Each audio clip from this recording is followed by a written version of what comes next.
retweeted. So all right, we're ready to go. All right, we are live. Okay, I got carried away with the pre-show here. Welcome everyone to Accuracy in America. I am Don Irvine, once again joined by my co-host Brian McNichol. Hello, good morning. Hello, deplorables, dregs, despicables, chumps, Neanderthals, and dog-faced pony soldiers. Maybe someday we just dress like Neanderthals. I don't know, for the show. I mean, we could say that now, you know. That's true. I mean, this is actually what we're, how we're dressed now is not the way that people dress as much anymore, right? I mean, I used to do that. I used to like I'm sitting in meetings, count how many people wear ties, and even like when I was working in offices all the time, it was about half the people who was dropping then, but I always think it's like, okay, we have tied a sort of rope string around our neck and hang it down. Like, who thought of that? What's the function of that? How did we get here? It's like, I mean, I don't, I went to a Catholic high school. We had to wear them every day. And, I can tie that half Windsor where the prefect of discipline's coming from the other way and get it pulled up, and which, every Catholic schoolboy can do. But I mean, I've always wondered, it's like, how did that enter the custom? What's the history of ties? Why did we decide to do that? Yeah. Well, that would be something worth investigating. Yeah. So this brings up this question to you about this. This thought just crossed my mind as you were talking about the ties in the Catholic schools, is that, do zipper ties exist for Catholic uniforms? Do you know? Yes. Yeah. I mean, yeah, you can get, so like our rule was, you had to have a blue blazer and gray slacks and a proper dress shirt and tie. And so like you could have clip-ons and zipper ties and all that, Yeah. I mean, I never saw a zipper tie until, I don't know, 10, 15 years ago. I didn't even know they existed. I grew up on clip-on ties when I was a kid. So yeah. Marty has the clip-ons and the zipper ties. So he rocks them both. Yeah, excellent. All right, we'll just we want to wish everybody at the beginning of the show both happy Passover, happy Easter. Yeah. It is amazing. I mean, we're at the end of March. Yeah. We're right here into this Easter season. It's spring-like outside, depending. It's a little bit day to day. Sometimes today apparently it's going to get colder and windier and rainier or whatever. But where has this year gone so far, Brian? Yeah, I mean, it's amazing. It's like how fast it went by. And, I think a lot of it was like Christmas sort of got skipped this year. That was sort of at the height of the be afraid to travel mania. And, a lot has changed. A lot has happened. And so, yeah, it's like, the winter went by. I think that, not being able to go to things is making this happen, right? Like, because you sort of mark your life by when you go to certain things, when you attend certain events, things you always, the fair, the symphony concerts, that's traditionally like winter entertainment going back hundreds of years, right? So it's like you mark time by these things that we go do together. And, football games, when no one can go to that. You're not going to it. You're just watching it on TV, if that. Yeah. I guess viewership is down, a third in sports? Yeah. They lost a third of their audience over this. I mean, that's just all sports. It's not, you're mad at, this is not about being mad at some league for kneeling or whatever. Just, people gravitated away from it for all kinds of reasons. And, you may or may not ever get them back. Yeah, that'll be tough. So Bob has already chimed in, wishing us a good morning, and he said, "Happy we academics need not put on the suit and tie very often." Did they ever really put on the suit and tie very often? I mean, mine always dress pretty comfortably. That was an interesting question. When he said that, I thought, geez, I'm trying to remember, when I was in college, did the professors really dress up that much? I think the old school ones did, but the younger ones, like particularly the TAs, that you get, they were pretty casual. So yeah, it's kind of now, kind of just getting my brain gelling about just how society has changed and how different things are looked at differently for all of this now. I mean, Bob, we're in newspaper business together. None of those guys dress very well. Even the ones who try to, it doesn't end up working very well. So I don't know. I do kind of. I mean, I will say this. I kind of miss some of the formality of when I look at an old 1950s movie or something like that, where there was that, the people wore suits and the dresses and the ties and the top coats, the hats and stuff like that. There was something about that era, about just the way they, the way people dressed. But we'll never go back to that. So we don't endure suffering anymore, right? I mean, that's sort of the thing with the phone. It's like you don't sit around not knowing something, wondering something. I mean, if I could be looking up the history of ties right now. Exactly. Solid info, right?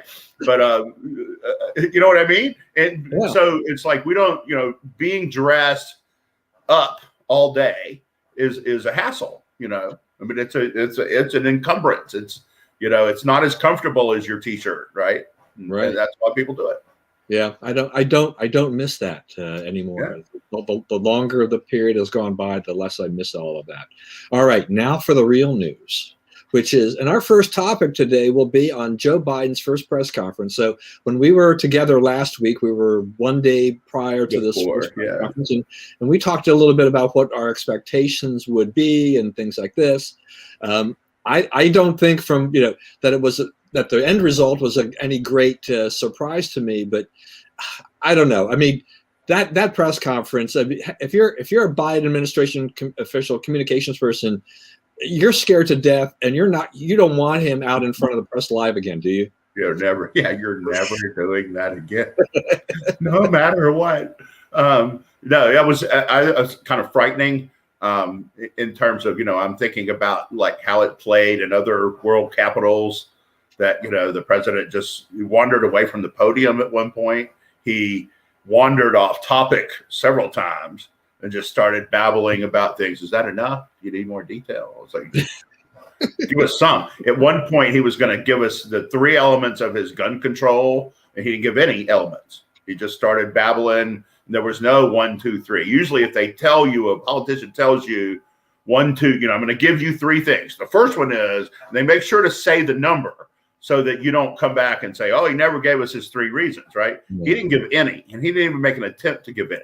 It's just sort of this, conceptual stuff that he said. And then sometimes he just lost complete track of what he's saying, right? Now, people say, oh, he stutters and all this. This is not about a stutter. This is not about having trouble pronouncing a word.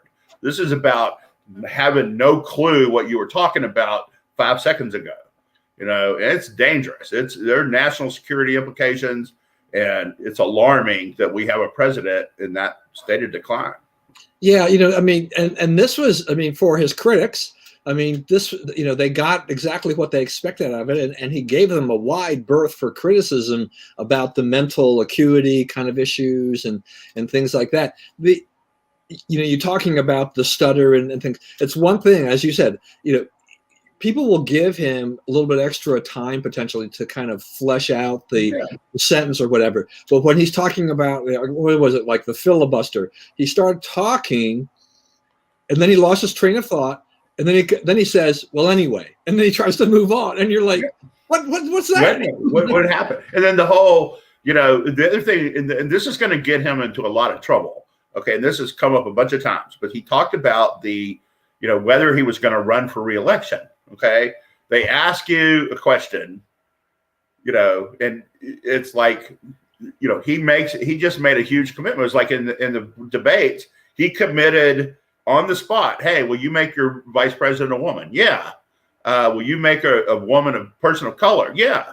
Okay, so he's boxed out, 75, 80% of the population, right? It can't be you because you're not a woman, you're not a person of color, right? So, I mean, what did that say to America? And he just gave those points away. He got nothing for that. And it was only because he was asked the question and thought he saw an opportunity to be more woke than the other people on the stage. And what's the result of that? I mean, he ended up being boxed into, at the end of the day, when you started going through the candidates for vice president, you remember, we were talking about the police chief of Orlando, Florida.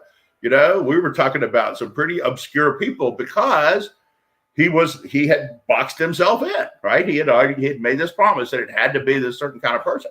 And, when you look at the list of those people, Harris is probably one of the more sane ones, So, I mean, I don't know. I think, he's making these promises just because he got asked some question. What if Putin does that? What if he ever gets one-on-one with Putin or Z? And they're like, well, you do this? Yeah. Oh, he just promised to, take down all our nukes, Yeah, I mean, you would think he would be better prepared for this. And now Bob has chimed in here with a couple things. And Kip David says he gave 2/3 of another pick. Bob says all that gibberish on top of handing off to Giggles on the border crisis the night before, sad and troubling state of affairs indeed. But have you ever seen a president? I didn't realize that we had Giggles now, but we got to get the Giggles in the border crisis. Giggles, right? Before we go, we do need to cover Giggles in the border crisis. What did Bob call? Didn't Bob call? What did he call Jen Psaki? Something Ginger something or other or whatever. What was that? Anyway, Bob, you can chime in and remind me what you called her. So Bob has apparently got names for everybody now. So we'll let him be the official namer. He's good at it. Yeah, he is good at it. But it was remarkable to see the president of the United States coming to the podium with all these note cards and this whole thing with that people took pictures of. He had pictures of where the press was sitting, who their name, what the names were circled, like who was supposed to call on. Also the setup to me, how they had everybody spaced out to give them, to kind of burnish, what they had been saying for months, really, was that, well, we hasn't been able to do this because of the pandemic. So you space them out, you give them all this stuff. So we're still worried about the pandemic, so we had to space them out. We couldn't have as many people in here. Yeah, there it is. Crimson Crusader. Thank you. Yeah. But so, we had all this. I mean, there was so much theater to it in a sense. But then you put Biden just put Biden out there. He couldn't figure out where he was. He had note cards as talking points. He couldn't stay straight on that. And, and then it looks like, that he basically was told by his staff, these are the ones you call on. Only these people can ask questions. Okay. See, I think it's okay. He went through that binder, right? He had a binder there, and like each binder tab was a planned question. I think all the questions were planned and scripted and agreed to beforehand. And I would like to hear like people be asked that question, those reporters be asked that question on the record, because, what happened was he turned to a page, then he looked at the name and he said, I am, Joe of AP or whatever that guy's name was. The AP guy was embarrassing. Of course, AP is embarrassing at this point, but it was just can you tell us how wonderful you are compared to Trump? It was like, can you fill us in on the parts of the wonderfulness we haven't previously covered? It was those kind of questions. And,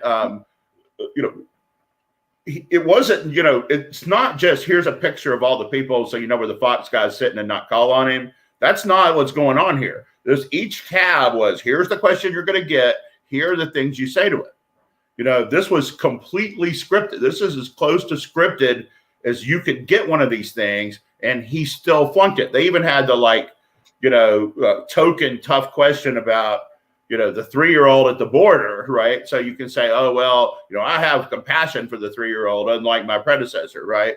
So they even teed that up. So it looks, it both looks like a hostile question and gives him a chance to bash Trump, and then, where is the CNN fact checker guy on this? There's no surge at the border. That's a lie. Surge happens every year. That's a lie. It's no worse than it was under Trump. That's a lie. It's not even arguable, right? And they just let him get away with that. Bald-faced lies on national TV. Yeah, it does make you wonder. Though I do kind of, as much as I hate the liberal media, I do think that Kristen Welker, at least her question was a little more genuine. She didn't really get the full answer because I think, kind of what you're alluding to, really Biden's answer to the immigration question, the border problem is like, I'm a nice guy. That's just why they're coming. Yeah. It's like, what? Well, you still haven't said, other than Trump was mean, what was wrong with the border policy we had? Right? What was wrong with the border being basically closed? Why was that bad? What did you see there that we had to change on day one? Yeah, I mean, I don't get it. I don't think they get it either. Yeah, I mean, it seems that part of the thing too is that, he mentioned Trump's name several times during the press conference. So he's not over Trump. He's still using Trump as his little weapon. He says, well, in essence, the reason that there's a problem here is because of Donald Trump. Donald Trump's policies caused this. It's Donald Trump's at fault for this. And we know that, this was just it's crazy. The opposite of true. I mean, it is. There was no problem when Trump left. Trump said the other day, they gave them a border that had been closed, and they messed it up. Yeah, and I don't understand. I was trying to figure this out, because one of the answers, he kind of gave when he was talking about this border thing in terms of media access is that, in essence, something to the effect that, we're going to do this. I'm committed to doing this. I'm committed to transparency, right? As soon as we can get our policies implemented or we're working on it or something like that, it's like, but you've been in office for over 2 months. I mean, what are we talking about? What policies are we talking about? Are these not your policies? Did you not roll back President Trump's policies on the border? Is this not what the problem is? Do you not own this problem? Right. You know what? Tim Kaine, that worked at Heritage, ran for Congress from Ohio, Air Force grad. He had a good piece about what events actually cause these surges. And there are events. They're magnet events here. It's the thing that runs through when the surges happen and don't happen. It's not, the Democrats claim it's, Biden rambled on about hurricanes and, crime and all this stuff. Like they don't always have hurricanes and crime and all this stuff, right? But why is there a surge? And, I guess their point is the case the Biden administration is trying to make is that, there was this pent up demand because Trump wouldn't let them out. And then as soon as Trump wasn't the guy, it exploded. Okay. Well, that may be true, but that's not a reason to open the border, right? That may be something that happened, but that's actually makes Trump's case, right? He had the border closed. He had it pent up. It's like the things they're saying are bad or good. And it's like, it's not, I don't think the American people, that's why I think the Democrats have a problem with this is, I don't think the American people buy that these people's lives are better making that 1,000-mile journey, sending these 8-year-old kids to the border, right? Right. I don't think that people think our immigration policy has gotten better in the last 3 months. Yeah, no, I mean, I know, and let's talk about this a little bit too. And I still have another question about the press conference, but we'll kind of categorize that a little bit differently because the border issue needs to be addressed. They're doing a terrible job. I mean, as Bob says, giggles. Kamala Harris, so points of giggles. Yeah, Kamala Harris is. I mean, he gave me the impression, at least, that he was putting her in charge of trying to do the situation, fix this thing, or at least kind of evaluate this thing. Then it seems that they backtracked a little bit, saying, well, she's going to be doing certain things. I mean, she hasn't visited the border yet to talk with anybody. She hasn't seen anything going on down there yet. So it's a little questionable about exactly what is Kamala Harris supposed to be doing down there. But I don't know if you saw any of this coverage, now that cameras, finally got into some of the facilities down there. Yeah, it's bad. It was just worse than it ever was under Trump. Yeah, I mean, Trump, the momentum was always, let's break this up. Let's get rid of this, right? Let's stop this from occurring. These guys are like, let's find more places to house people. Right. Hey, Fort Bliss, Yeah. Right. I mean, it's just an army base. I mean, what important stuff could they be doing there? Yeah. I mean, the thing about when my understanding is her role is going to be calling world leaders and talking to other people in the world about this. If I'm her, I mean, it's a chance to look hands-on and solve a problem, right? Yeah. If the facts, are as we say, the facts dictate different policy. If you say, hey, President Biden, you like to listen to good ideas. A good idea is to change from X to Y here, and, until we can get ready to do whatever. Then she looks presidential, right? She looks like she's a problem solver, could reach across party lines, all this kind of stuff. But if she goes down there or doesn't go and tries to, do the George Bush flyby of Katrina, right, with this problem, then we're going to know that like she's too lightweight to be president. I mean, there's a lot riding on this. Well, and I mean, a lot of people are waiting for her to do something, right? I mean, there are a lot of eyes on her, and we haven't really seen anything yet. And we're basically at the 1 week point since, this announcement was made, and we haven't seen anything while this problem just gets out of control. I mean, I watched a little bit of the coverage yesterday when they were in this border facility, and one of the things that I hadn't even thought about. I mean, it was just like they actually were showing how the people down there were washing the hair of these kids. They're they're dealing with the lice issue and things like this. And I'm thinking like, oh gosh, it's just one more thing I hadn't thought about of just the unfortunate things that these people have that they have to deal with. I mean, beyond the COVID testing and things like that they're trying to do. But the border, the agent, the guy that was in charge or doing the interview, he was saying that so this facility here, 250 is the capacity. We have 4,000. Right. There are other reports are saying some other things are like 700% over capacity. Reports of things are so bad that they're having people sleep under bridges because they have no place to put them. But as you said, the solution for the administration is let's just find more beds for them. Right. That's it.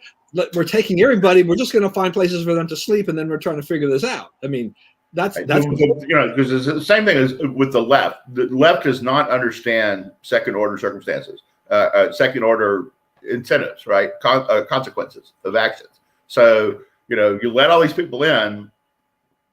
Well, once the pent-up demand is gone, they'll stop. No, they won't. They'll see that it's open and they'll come in, right? It's like when you raise taxes. Oh, wow, there's not as much money in the treasury. We got raised taxes. We should have more money. Well, yeah, everybody took their money somewhere else because it was too highly taxed here.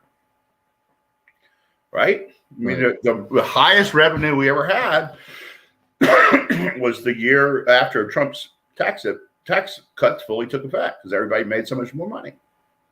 Now, Desiree Peebles, is that another one of your buddies? Yeah, that's my cousin. Your cousin. All right. I love the name Desiree, one of my favorite names. So she chimed in here. Harris is supposed to be finding out why they are coming here. Why are we wasting more money on the obvious? And then Bob said, diplomacy with a Honduran president should be interesting after his brother's conviction and life sentence in federal drug trafficking trial. Can we skip over that unpleasantness? I mean, neither of us can help it now. Yeah, I mean, how much money aren't we spending a bunch of money to put? I mean, isn't there something going on where people are being put into hotels and other things like that too? There's there's stories about this. Yeah, they just released $86 million to buy hotel rooms, all the hotel rooms along the border to put these people in them. And I saw a story this morning where the San Diego Unified School District, the teachers are going to do like one-on-one in-person learning with migrant children, while the students in that school district are still, kind of in hybrid or remote. Yeah. So, oh, guess who gets priority? The illegal aliens. Yeah. How do you sell that one? It's unbelievable. You just make it wonder. But I don't know if you saw this or heard about this, but there were some. I think it was either Morning Consult or something that the polling is showing that the support for the Democrats for Biden on this issue is dramatically dropping. His poll numbers are dropping on this issue. Republicans were never going to be on his side anyway, and so it's heavily. But he's even with Democrats, I think he's a little bit underwater now with them. So that their support is just dropping now to the point where you begin to wonder, it's like. If you're paying attention to this as a Democrat thing, this is a problem and I got to fix it. But they don't seem to have any clue. Right. They don't. And they don't understand incentives. So they're continuing to incentivize the behavior they don't want to see. So, I mean, it's not going to get better, absent some like big intervening event. It's not going to get better because they're committed to stupid and don't appear to be open to reason about that. Somebody could really make a lot of hay to be the next president. Some Democrat who steps forward and says, hey, let's, use our brains and do this right. Because what's happening and what must be remembered is this is not humane, right? They're making a political point. and a lot of people get hurt and they don't care. So when they tell you like, oh, we're being the charitable ones, no, you're not. You're trying to make political hay out of something that really hurts a lot of people. Yeah. Jill Westerbrook Hill. Okay, who's that? Another cousin. There's no end to the number of cousins you have, but no, they're not. After they leave all these facilities, where are they going to go? Certainly, they will not stay in detention for years and years. Well, see, you know, who knows? Who knows the answer to that? And who knows? The other thing is like, so you have these horribly overcrowded places, and the people there are 13 to 17-year-old boys. So what could go wrong, you know, with a big teeming group of 13 to 17-year-old boys with nothing to do? So, yeah, something needs to happen and fast. And Trump was right to make the problem get worked out south of the border.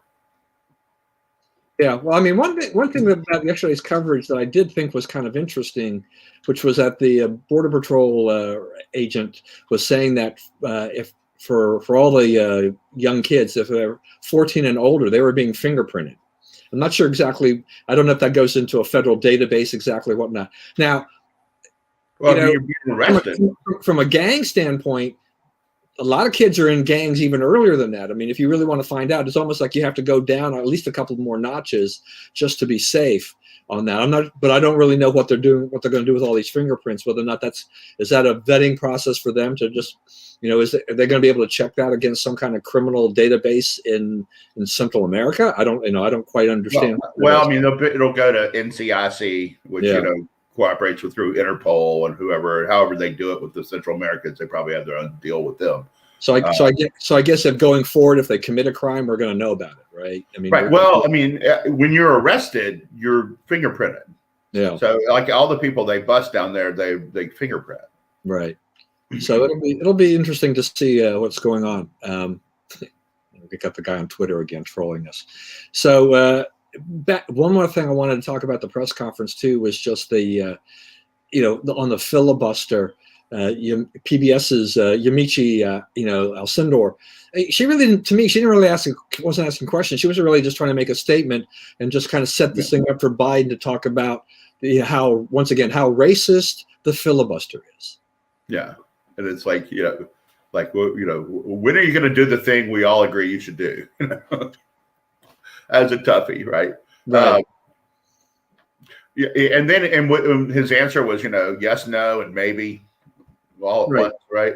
And you talk about the fact checking, the lack of fact checking. I mean, there's also something there is that if you're going to talk about the filibuster, then why isn't someone should ask the question? It's like, but didn't you, support the filibuster? You defended it, back in like 2005. Didn't you use it 250 times in the last Congress? Right. Stuff like that. Didn't Democrats use it 250 times in the last Congress? I mean, the thing about it is like you're playing with fire there.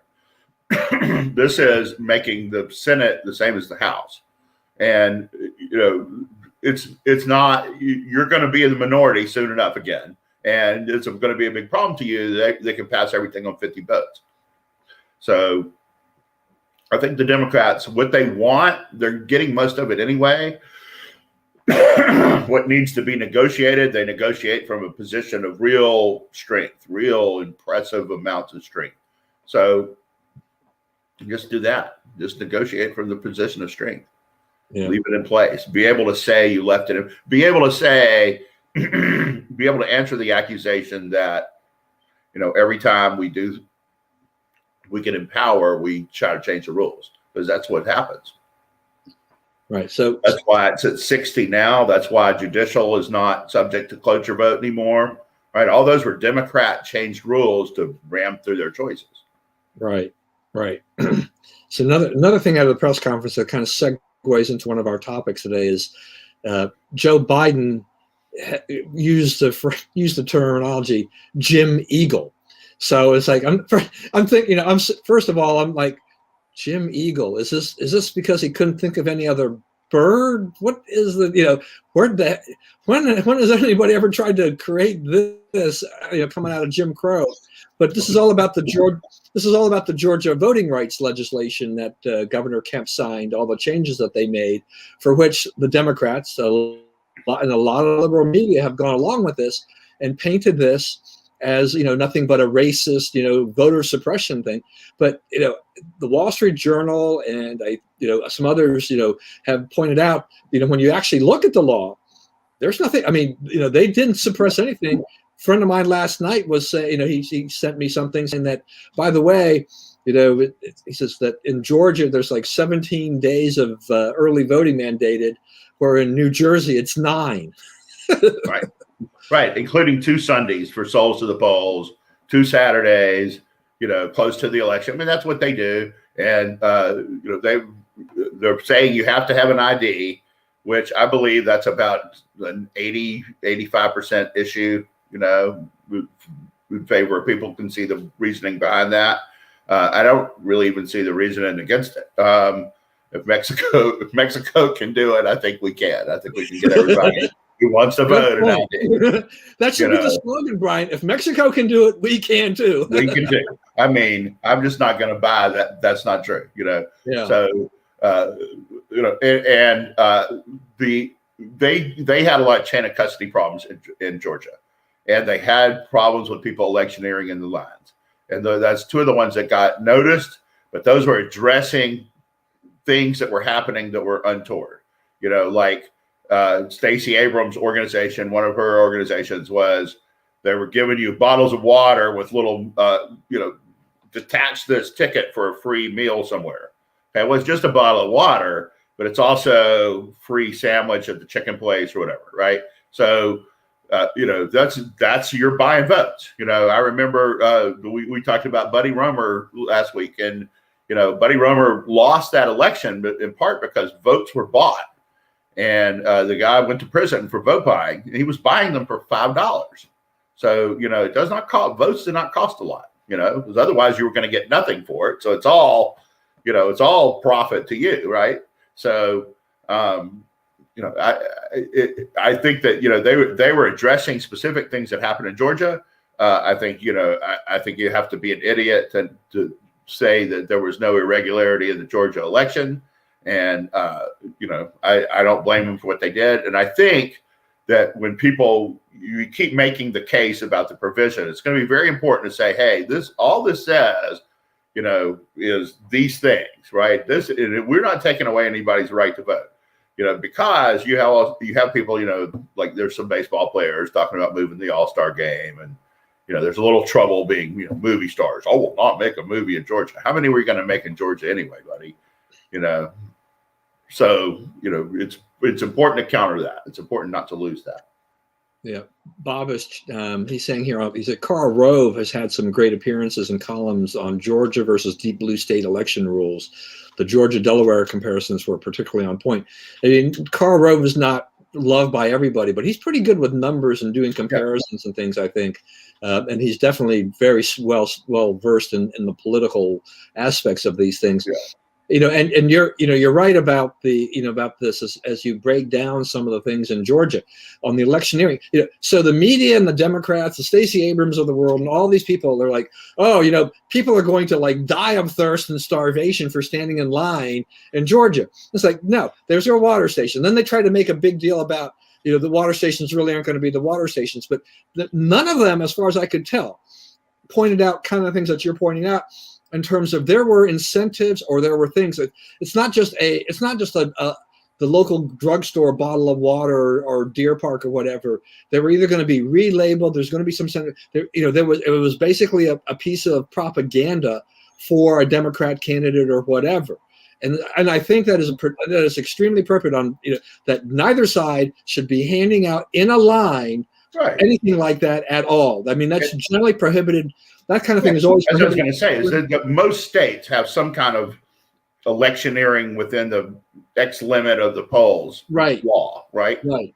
I mean, Louisiana, it's a long way. Virginia, right. I mean, the lines could be long, and so that you could get away with it in the sense of saying it's along those lines. But I think if you're waiting in line to vote, then I think at that point in time you're kind of off limits. I mean, it's just that they couldn't get you all in there. If you were inside, they couldn't give it to you. So just because you're outside, they can give it to you while you're waiting to vote. It's one thing if you're walking by and you're collecting materials and they're handing it to you. But if you're standing and waiting in line to vote, then I think they have to sort of cross the barrier. I think you're contemplating your choice. Right. And you talked about the voter ID. Georgia, as to my recollection, I mean, they've had a voter ID, law in place for years, right? And which is the Democrats have hated. I don't see any problem on the absentee ballot, this thing of providing that ID back to the state board, back to the Board of Elections, rather than the signature match, which was a real problem for them. Right. You have to, this is their way of saying, yes, I am who I am, and they were, there's more than one kind of valid ID to do this. It's not, once again, it is not a burdensome requirement. Right. And you're talking about like almost 99% of adults have a picture ID. A certified government pictured ID of some point. Almost 99%. So we're really talking about very few people anyway. And the thing is, I mean, if this ID requirement was such a burden, why did so many people come out and vote in Georgia this last election anyway? I mean, where was the suppression? I mean, that's right. Your turnout numbers were up. Right. And they've been talking about Georgia for years, even before this year, that, when they were trying to focus in on voter suppression, poll tax in Georgia and all this kind of garbage, is that Georgia was a state that was seeing increased, voter, participation, versus a lot of other states, prior to this past year, despite the fact that they had this rule of police. It wasn't, preventing people from going to the polls. Kip has chimed in. He says the Washington Post came out with an article saying Biden lied about Georgia voting and actually expanded opportunities. So I don't know if that was the fact checker or what that was. I'll have to go and look for that to see what's happening. Yeah, he did lie about that. He mischaracterized it, and he called it an atrocity and all that. It's just a talking point. It's no basis in reality whatsoever. Yeah. There's also a provision in there, which we ought to point out, is that says the state can take over some administrative functions from counties. And the point of that is the long lines, is to be able to move voting machines to places with long lines to keep the lines down and monitor it through the day and say, okay, these 5 need help. And we're going to move some stations from ones that have low turnout to ones that have high turnout. And only state can do that because it probably crosses county lines, or could, and you don't need to keep, going into jurisdictions and stuff. You need to be somebody with 30,000 foot view to do that. So, I think that that's a provision that's actually trying to cut down on lines and increase voter participation. Right. And it seems that the liberals, what they're looking at too is that, and I think this is not just for Georgia, I think this goes on in other states, is that a lot of the pandemic related kind of rules that were put into place, things that we had with lots of ballot boxes for drop offs and things like that. Right. They want that to be permanent. Georgia said it's got to be at a facility, all these kinds of things. They want to be able to secure those things. I have no problem in general with, a ballot box, shouldn't be at your local drugstore or whatever. I mean, it needs to be somewhere where somebody can really monitor it. It needs to be secure. Where both sides can monitor it. Yeah, both sides can monitor it. I mean, there's no problem with it. To Kip's comment about the Washington Post, talking about Biden. On the other hand, your favorite columnist, Jennifer Rubin, she just said, "Oh, that was a great press conference. That was so excellent. He performed so well." It's like, oh, this is this competence and compassion and honesty. Look, I mean, when did that part start? Every time I see Jen Rubin doing things, I think immediately of you. There's this. I'm like, how much is Brian's head exploding at this point when he sees Jen Rubin? And yet another thing, masquerading as a conservative columnist, for the Washington Post. It's like, this is that cover was blown long ago, and yet she seems to still be using that somehow. She does keep it funny. Yeah, parody of an actual journalist. Unbelievable. So now Biden is now trying to ramp up even more spending. So it looks like, I guess, what is it, $3 trillion worth of spending, kind of broken up into like a $2 trillion and a $1 trillion deal, things like this. I mean, is this what's happening? Is this what the new normal is that the Democrats they're just going to unleash spending without any consideration about anything else at this point? Well, I mean, he's looking at like matching all Trump spending in about 6 months at the pace they're going. That's a lot of money out the door. Also, I think the argument that there needs to be massive output because of COVID was always weak and is getting weaker. I really don't see why. We need infrastructure legislation.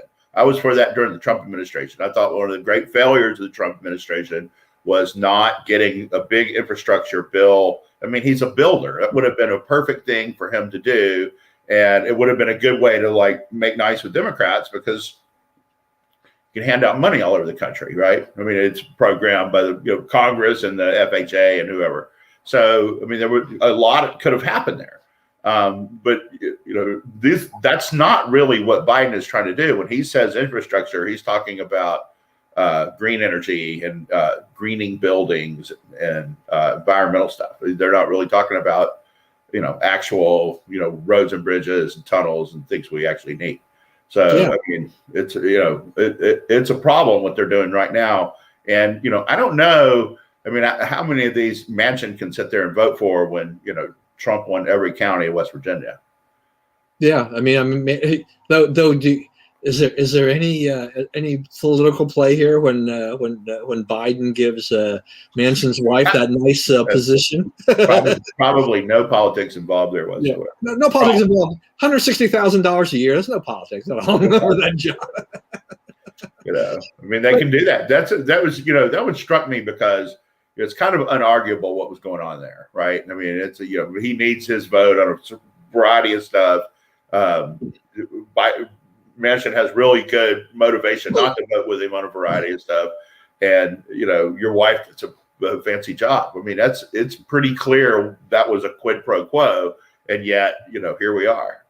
That was. Yeah, no, it's interesting to see. And and as you said, the roads and bridges, I mean, we normally see infrastructure as roads and bridges and things like that. And we know, I mean, you probably have seen this because you've really traveled the country. You've been on the road a lot. You've gone all over the place with your family. Yeah. Is that there are roads and bridges across this country that need repair. Yeah. We've had lots of bridges. We have like in Minnesota and places like that. We've had bridges collapse and kill people because they've been neglected.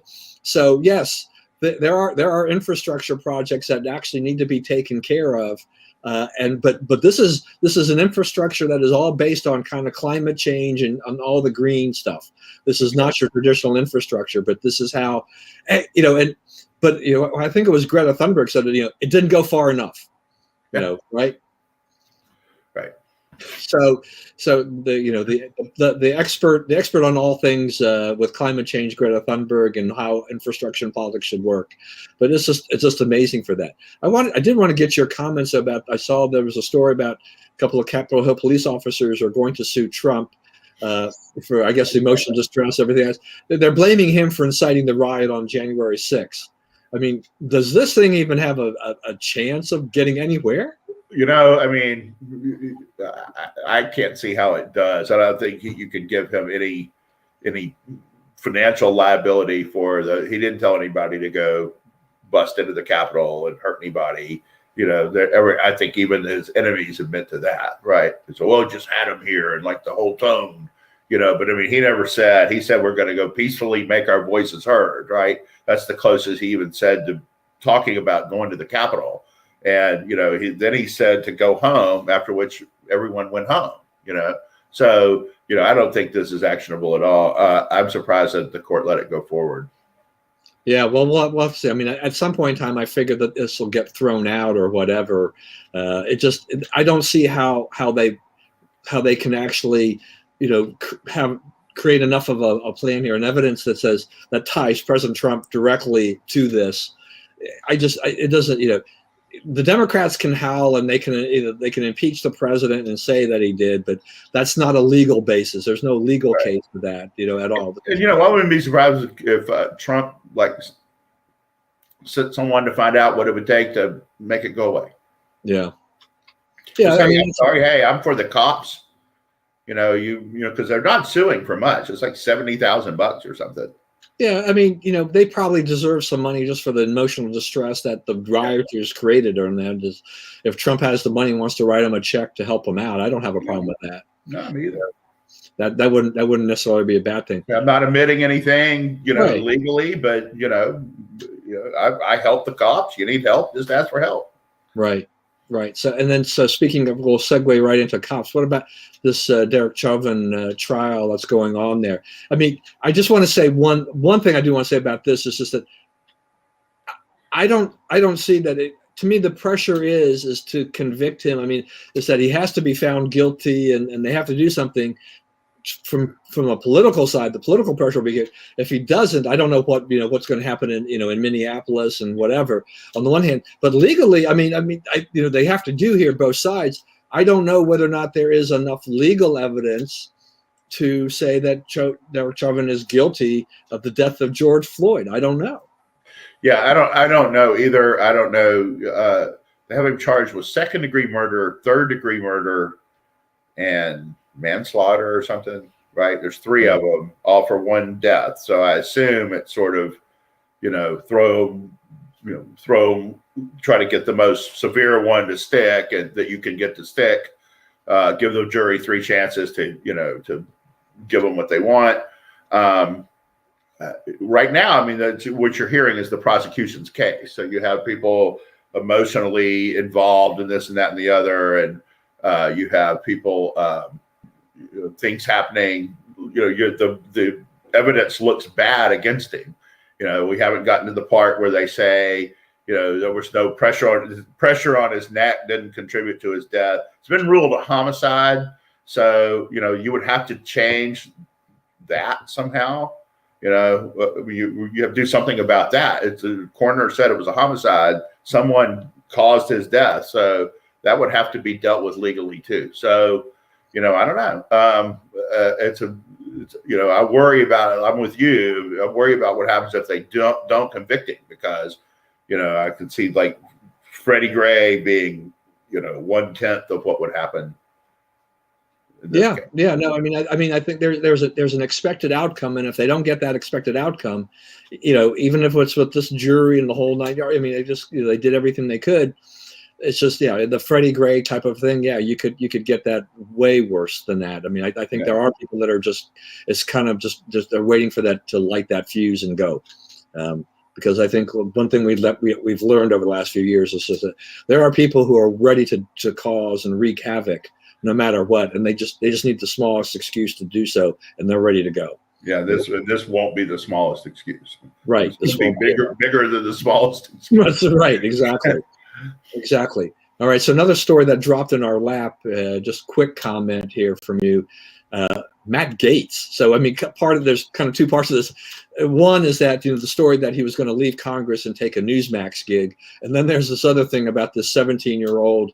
Did sexual favors. He's maybe under investigation with the DOJ.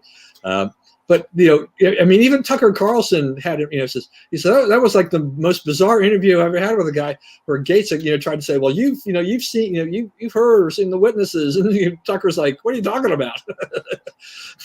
Well, okay. So what he's claiming is that the DOJ has set him up. And that this is, that this was an extortion attempt. That they got this arranged against him and said it will come out unless you pay this guy X amount of money. And he says he has tapes with the FBI person talking to his father about this that prove his side of the story. So I don't know. I'm just telling you what he said. I think that, it's not clear to me, but I believe that like implicit in what he has said is that, yeah, he did have a 17-year-old girlfriend at some point. He said something about, I'm in trouble here for my excessive generosity to former girlfriends. Yeah. Rule one, don't have a 17-year-old girlfriend, right? You're in Congress. You can do better, right? You don't have to have a 17-year-old girlfriend. This on the face of it, you're gonna I don't know. You better watch out for all of this. All right, we're down near the end. Let's do 2 minutes now. Let's see what's on here that we did not get to. We got to a lot of stuff here. Yeah, we got through a lot. Oh, don't change off of it. Oh, one thing you had on here was the COVID folks.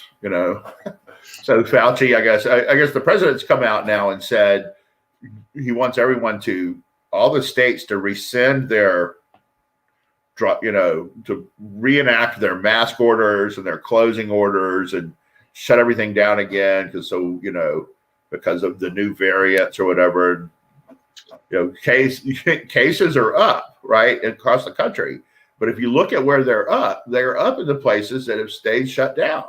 Right, they're down in Florida, they're down in Texas, they're down a lot in Texas. It's falling off the table in Texas. So maybe the answer is to go out and get some vitamin D and go do your thing. I don't know, but it's pointing more and more to the public health warnings they look political. They look like there was always a problem, and we've talked about this. You can probably spool up the tape of this show. We talked about this way last year. At some point, the Democrats who are running these cities and states are going to be asked to give up control. You've ordered all this stuff closed. You've ordered these masks worn. You've established all these 6-foot rules and everything. And one day you're going to have to say, okay, those rules are not in effect anymore. And that's against their nature. They're not wired to do that. So, now we've come to the time when they have to take away the power they had, and they're not willing to do it. They haven't shown the will. They're getting to the point where they're choking on it and they can't really do it. Yeah, and then you have Fauci just trying to take all this credit for this. Like, I'm really proud of how I made the decision to do this. And then then he and Dr. Birx are out there. They're criticizing Trump and all this kind of stuff. I mean, it's really amazing. Trump is getting no credit for what he did to try to getting the vaccine out there and everything like that. Fauci was not at the forefront of pushing for a rapid deployment of these things. Right, Trump was. Yeah, Trump was. Get this done now, whatever it takes, however much money, it must be done immediately, and that's what happened. And it was because of that momentum. Yeah. So this is the one thing that we see as the huge omission from all of these people that are involved from in the Biden administration is that there's they have no problem blaming Trump, right? But they can't bring up warp speed. They can't talk about Trump and what got us to the point where we're able to give the vaccines that we're able to get. Matter of fact, I mean, I just in closing. So when I was on the phone with my son Spencer over the weekend, we were talking about vaccines, and I decided to go on and see how Maryland was doing. And so I went to Maryland's Go Vax site, and I'm like, oh, well, look, my local Giant store said on Monday there's got a slot at 10:30. And I'm eligible now. My age group is eligible. So I went ahead and typed in my name or whatever and went there and tried to set that up. And it just says processing. I was thinking I was on the phone with Spencer for about an hour, and then it timed out. So then I went back in, and it wasn't available anymore. It's like, yeah, this is working really well, at this point in time. So I'm not going to a mass vaccination site yet. I talked with some people who did that. Mm-hmm. They drove to Six Flags. They're living in Rockville. They drove to Six Flags, which is over in Largo. So they took them an hour to get there. They were there an hour and a half, and it took them an hour to get back. And they can't do it on the same day. Couples usually, the wife got it first, and the husband had to come back like 2 days later for his or whatever. Oh wow! So they have to repeat the whole process all over again.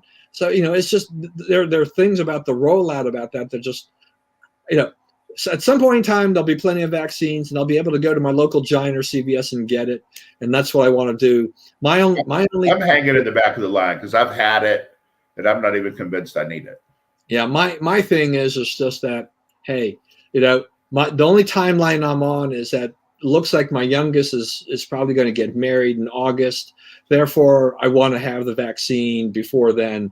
But I think by then, we'll be able to get it inoculated, I think, at that point.